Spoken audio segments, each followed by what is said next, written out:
So my name is Claudia. I come from southern Italy. I am a meme student at LUCEM, so at Lund University, and I'm the founder of Entomovis. So Entomovis is a startup aiming to revolutionize the food industry by providing access to people with innovative products containing the protein of the future, that is insects. And the inception of the idea started in 2017 when I first tried meals containing insects. And in spite of the strong influence that Italian food culture had on me, I was absolutely curious to taste them. And I realized that they tasted good and they were also good for the environment. And I realized that rearing and eating insects would have made a great impact on Western food systems in the future. And that's why I wanted to be part of this change. And so I started to gather as much information as possible about the benefits of insects and how to include them in our diets. And I wrote my first master thesis about how to bridge the cultural gap between insects in our plates in Europe. And yeah, that's how the journey started. I'm developing protein balls, basically. I'm developing a product containing insects for sports people.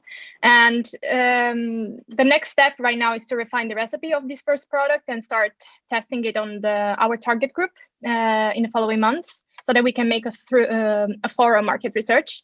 And then our focus will be on creating the backbone of the company and prepare for our first launch.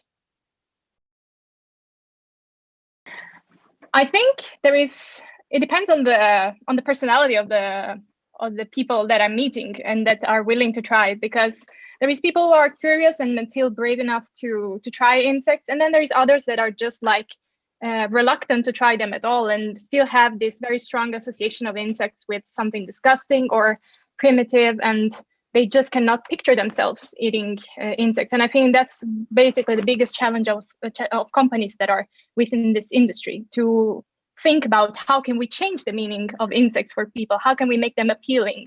And this is a constant process that we are working on. I would say it's kind of earthy. It's kind of like eating nuts in a way. Then, of course, it depends if you're eating the whole thing. For example, if you eat all crickets, they can kind of taste like peanuts or chips. You feel the crunchiness of the crunchy texture of the insect. But if you eat them in powder form and mix them to other ingredients and make other recipes, they have a complete different taste. And it kind of the earthy taste of insects is kind of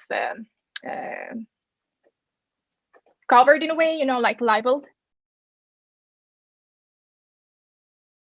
I think what I'm going to bring is going to be a new perspective on how we think about food in the future and how we think about especially this new protein that has been developed. I hope I will manage to widen people's horizons when it comes to food and how we think about it today. Okay, so these are my 3 tips on how to build your idea. So first of all, I would say it is really important that you believe in your idea. Hardships will come, it's part of life, and you will need to adapt and rethink about the practicalities of your vision. But I would say don't let anyone, neither others or yourself, discourage from following your intuition. Number 2, I would say be self-aware. Especially in the beginning, you will have to steer everything on your own, and you might feel frustrated and overwhelmed and perceive high stress. And that's why I would say it's really important for you to know yourself and know your strengths and limits. And the third one would be to be open to share your ideas with others and learn from others, because really other people have a lot to give, and you just need to learn how to ask for help, and people will be willing to help you developing your idea. You should definitely reach out for help, even if your idea is still raw in a way. And VentureLab is always open to discuss ideas, even if you're not part of the incubator yet. The business advisors are always there to help, and they will help you to make it more concrete and give you direction. So do not hesitate to contact them. Thank you.